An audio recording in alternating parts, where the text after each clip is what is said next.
গোপনে পরমাণু তৎপরতা চালাচ্ছে সৌদি, ইরানের তীব্র প্রতিক্রিয়া। ট্রাম্পের শেষ সময়ে সংকটে মার্কিন পররাষ্ট্রনীতি। সিরিয়ায় ইসরায়েলি হামলায় ৫ ইরানি সহ নিহত ১০। নৌকায় চড়ে পার্লামেন্ট থেকে পালালেন থাইল্যান্ডের এমপিরা। আগদামে গণহারে আগুন দিচ্ছে আর্মেনীয় সেনারা। রাহুলের পথ মসৃণ করতেই মনমোহনকে প্রধানমন্ত্রী করেছিলেন সোনিয়া গান্ধী। সাকিবের ক্ষমা চাওয়া নিয়ে এবার বিতর্ক ভারতে। এবং ঠান্ডার সঙ্গে কোভিড-১৯-এর কী সম্পর্ক?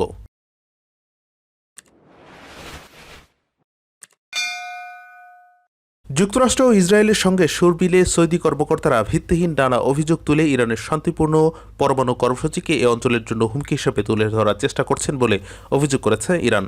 পারমাণবিক অস্ত্র নিয়ে সৌদি পররাষ্ট্রমন্ত্রীর হুমকির প্রতিক্রিয়ায় এমন দাবি করেছে দেশটি।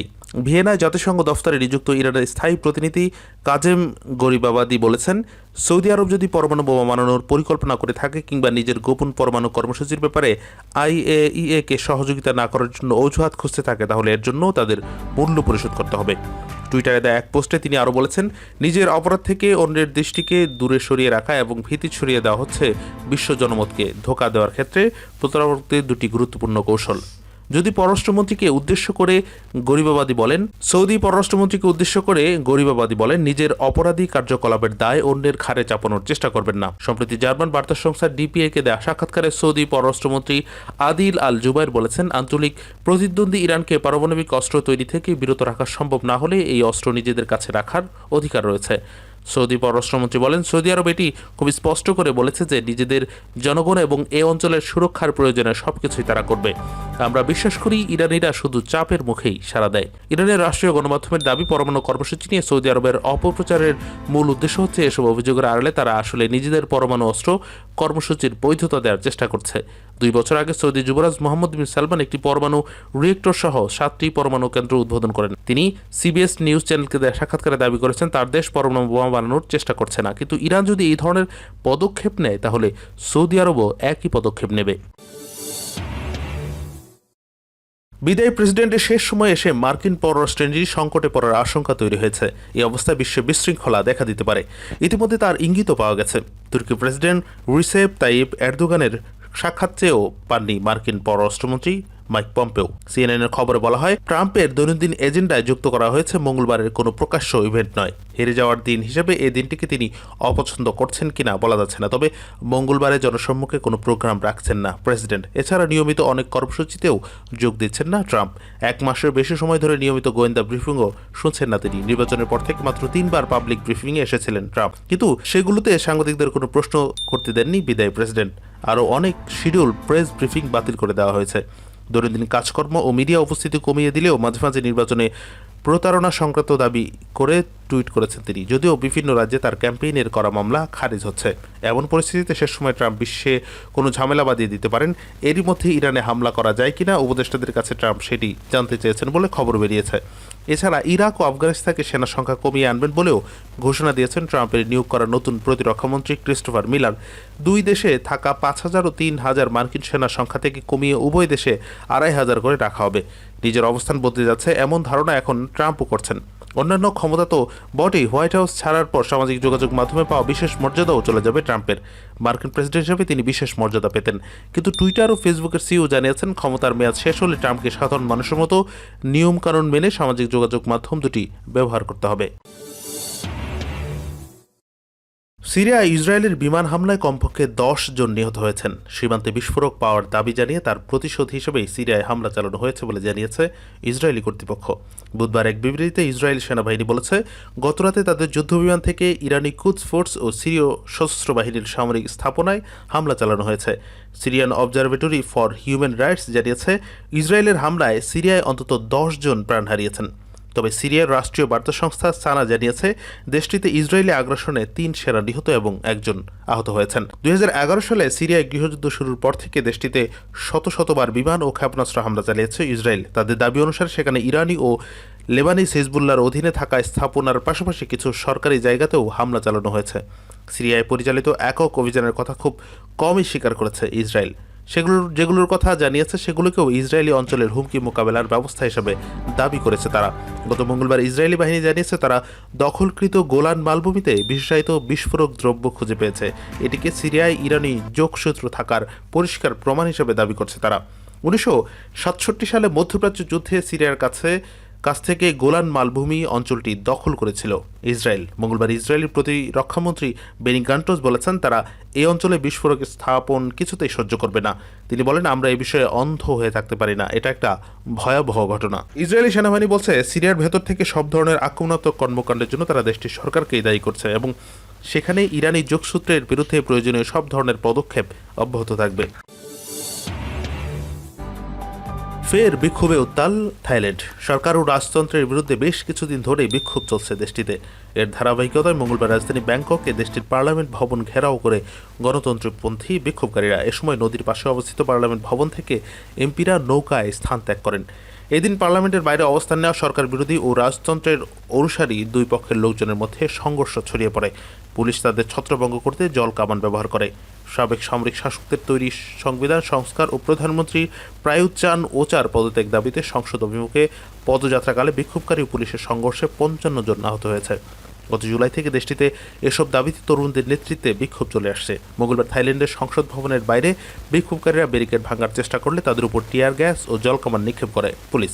এ সময় পুলিশের গুলিতেও কয়েকজন আহত হয়েছে। তবে বিক্ষোভকারীদের উপর গুলি চালানোর বিষয়টি অস্বীকার করলে থাইল্যান্ড পুলিশ জানিয়েছে এই ঘটনায় গুলি চালানোর বিষয়টি তদন্ত করা হচ্ছে। সংবিধান পরিবর্তন নিয়ে আইন প্রণেতাদের আলোচনায় বসার ব্যাপারে চাপ দিতে হাজারো বিক্ষোভকারী সংসদের বাইরে জড়ো হয়। তাদের আরও দাবির মধ্যে রয়েছে দেশটির প্রধানমন্ত্রী প্রায়ুত চান-ওচার পদত্যাগ, সরকার ভেঙে নতুন নির্বাচন ও রাজশাসন সংস্কার। ব্যারিকেড ভাঙার চেষ্টা করলে বিক্ষোভকারীদের উপর টিয়ার গ্যাস ও জলকামান নিক্ষেপ করে পুলিশ। ব্যাংককের এরোয়ান মেডিকেল সেন্টার কর্তৃপক্ষ জানিয়েছে পুলিশ ও বিক্ষোভকারীদের সংঘর্ষে অন্তত 55 জন আহত হয়েছে। তাদের মধ্যে 32 জন টিয়ার গ্যাসের কারণে ভুগছেন এবং 2 জন গুলিবিদ্ধ হয়েছেন।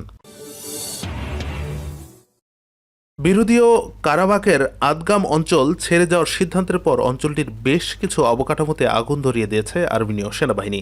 এর মধ্যে থানা, বসতি ও নিরাপত্তা চৌকি রয়েছে। তুর্কি সংবাদ মাধ্যম আনাদুলে জানিয়েছে আজারবাইজান নিয়ন্ত্রিত অঞ্চল থেকে দেখা যাচ্ছে আর্মেনীয় সেনাবাহিনীর অবস্থানগুলো থেকে ধোঁয়া বেড়ে চলছে। যেসব এলাকা খালি হচ্ছে, যেখানে বসতি ছেড়ে নাগরিকরা বের হয়ে যাচ্ছেন, সেসব এলাকায় আগুনে পোড়ানো হচ্ছে। বিশেষ করে পুলিশ স্টেশন, দালান ও নিরাপত্তা চৌকিতে আগুন দেওয়া হচ্ছে। আদগাম জেলাটি আগামী 20 নভেম্বর আজারবাইজানের হাতে সমর্পণ করার কথা রয়েছে। 1991 সালে আর্মেনীয় সেনাবাহিনী নাগর্নো কারাবাখের এই অঞ্চলটি অধিগ্রহণ করে। এরপর থেকে সাবেক সোভিয়েত ইউনিয়নের দুই দেশ আজারবাইজান ও আর্মেনিয়ার মধ্যে সম্পর্ক খারাপ হতে থাকে। বিরোধীয় নাগর্নো কারাবাখ অঞ্চলটি আন্তর্জাতিকভাবে আজারবাইজানের ভূখণ্ড হিসেবে স্বীকৃত। আর্মেনিয়া ও আজারবাইজানের মধ্যে 27 সেপ্টেম্বর থেকে নতুন করে যুদ্ধ শুরু হয়। প্রায় 6 সপ্তাহ ধরে চলে ওই যুদ্ধ। 44 দিনের টানা যুদ্ধে আজারবাইজান প্রায় 300টি বসতি ও গ্রাম দখলমুক্ত করে। সবশেষ 10 নভেম্বর রাশিয়ার হস্তক্ষেপে মস্কো, আর্মেনিয়া ও আজারবাইজানের মধ্যে চুক্তি হয়। এই ভিডিওটি নাগর্নো কারাবাখ অঞ্চলে সম্প্রতি বার্তা সংস্থা রয়টার্সের কাছ থেকে এমন তথ্য পাওয়া গেছে। ভবিষ্যতে কংগ্রেসের সভাপতি হওয়ার ক্ষেত্রে ছেলে রাহুল গান্ধীর পথের কাটা হবেন না জেনেই মনমোহন সিংকে প্রধানমন্ত্রী করেছিলেন কংগ্রেস নেত্রী সোনিয়া গান্ধী। যুক্তরাষ্ট্রের সাবেক প্রেসিডেন্ট বারাক ওবামা তার আত্মজীবনী প্রমিসেস ল্যান্ড এমন তথ্যই দিয়েছে। ভারতীয় বাংলা দৈনিক আনন্দবাজার পত্রিকার খবরে এসব তথ্য জানা গেছে। লিখেছেন, মনমোহনকে বাছাই করার আরও 2টি কারণ ছিল। তিনি শিখ এবং জাতীয় রাজনীতিতে তার তেমন ভিত্তি ছিল না। তবে মনমোহন সিংয়ের পাণ্ডিত্য আর সৌজন্য বোধ যে তাকে চমকি দিয়েছিল সে কথাও স্বীকার করেছেন ওবামা। লিখেছেন, এমন পাণ্ডিত্য আর সৌজন্য বোধ সচরাচর দেখা যায় না। ভারত সফরে এসে দেশের প্রধানমন্ত্রী মনমোহন সিংয়ের সঙ্গে একটি ভোজ সভায় বৈঠক করছিলেন ওবামা। সেই বৈঠকে ছিলেন কংগ্রেস প্রধান সোনিয়া গান্ধী ও তার পুত্র রাহুলও। ওবামা লিখেছেন, যেটুকু বুঝেছি কথা বলার চেয়ে শ্রোতার ভূমিকায় থাকতেই বেশি পছন্দ করেন সোনিয়া। মনমোহন কোনো সরকারি বিষয় নিয়ে কথা তুলতে গেলেই সোনিয়াকে দেখেছি তাকে থামিয়ে দেওয়ার চেষ্টা করতে, আর দেখেছি আলোচনাকে বারবার ছেলের দিকে ঘুরিয়ে দিতে চাইছেন সোনিয়া।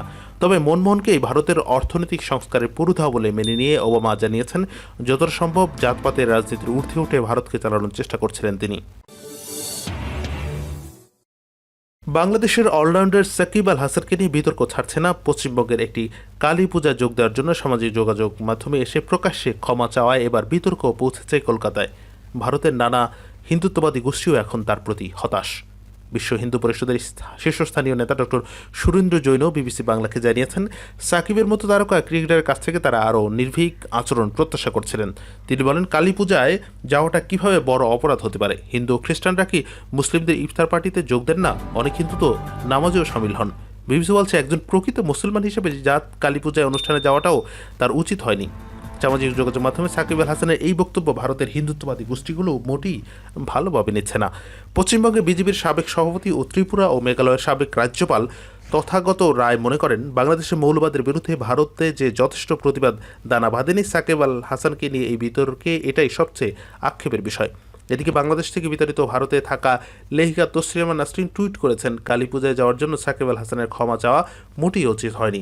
যে মুসলিমরা পূজা মণ্ডপে যান কিংবা হিন্দুদের প্রতি সহানুভূতিশীল, এতে তাদের হত্যা করতে ইসলামী মৌলবাদীরা উৎসাহিত হবে বলেও তিনি মন্তব্য করেছেন। প্রসঙ্গত, গত সপ্তাহে কলকাতায় গিয়ে কালী পূজার উদ্বোধন অনুষ্ঠান করেছেন বাংলাদেশের সেরা ক্রিকেটার সাকিব আল হাসান।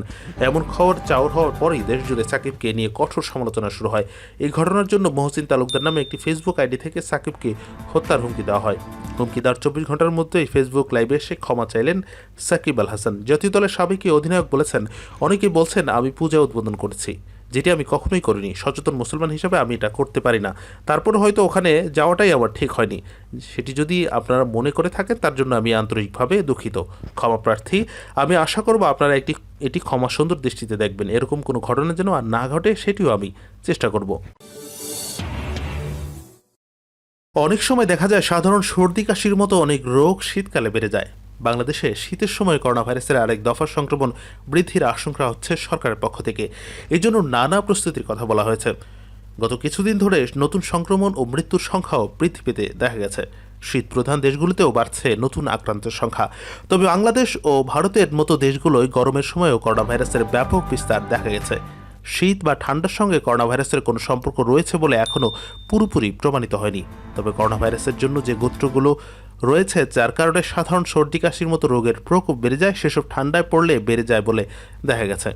করোনা ভাইরাসের আগে মোট 4 ধরনের, যা সাধারণত সর্দি জ্বরের লক্ষণ সৃষ্টি করে। প্রতিটি সহজেই শীতের সময়। ইনফ্লুয়েঞ্জা, রাইনো ভাইরাস এবং RSV নামে আরেকটি ভাইরাস। এসবগুলোই আচরণ মোটামুটি একই রকমের, কিন্তু গবেষক ও বিজ্ঞানীরা দেশভেদে এর বিভিন্ন রকমের চিত্র দেখতে পেয়েছেন। সংক্রমণ হার কমে আসার পর সম্প্রতি বাংলাদেশে আবার বাড়তে দেখা গেছে। বাংলাদেশের বক্ষব্যাধি বিশেষজ্ঞ রওশনারা খানম বিবিসি বাংলাকে বলেছেন, যদিও ভাইরাসের প্রকোপ কিছুটা কমে আসার পর এখন আবার বাড়তে শুরু করেছে, তবে ঠান্ডার সঙ্গে বা তাপমাত্রার সঙ্গে করোনা ভাইরাসের বাড়া কমার কোনো সম্পর্ক আছে সেটা আমরা এখনও পাইনি। করোনা ভাইরাস বিশ্লেষণ সবকিছুই একেবারে নতুন ধরনের দেখা যাচ্ছে। তিনি উদাহরণ দিয়ে বলেন, বাংলাদেশে করোনা ভাইরাসের বিস্তার শুরু হয়েছে মার্চ মাসে, যখন এখানে শীতকাল শেষ হয়ে গেছে। সবচেয়ে বেশি রোগী শনাক্ত ও মৃত্যুর ঘটনা ঘটেছে মে, জুন, জুলাই মাসের দিকে, যখন বাংলাদেশে পুরো গরম থাকে। প্রতিবেশী ভারতের ক্ষেত্রেও তাই হয়েছে। ফলে করোনা ভাইরাস বিস্তারে গরম আবহাওয়া কোনো বাধা হয়ে দাঁড়ায়নি। গরম প্রধান অনেকের দেশেও ভাইরাসের বিস্তার ঘটতে দেখা গেছে। শীত প্রধান দেশগুলো গ্রীষ্মের সময়ও করোনা ভাইরাসের বিস্তার বন্ধ হয়নি। যেসব গবেষণা হয়েছে সেখানে ঠান্ডার সঙ্গে এই ভাইরাসের বিশেষ সম্পর্ক আছে। ঠান্ডা বাড়লে ভাইরাসের বিস্তার বাড়বে, এমন কিছু এখনও পাওয়া যায়নি। তবে করোনা ভাইরাসের বিস্তারে ঠান্ডা বেশি দায়ী নাকি মানুষের আচরণ, এ নিয়ে বিজ্ঞানীদের মধ্যে এখনও দ্বিমত রয়েছে।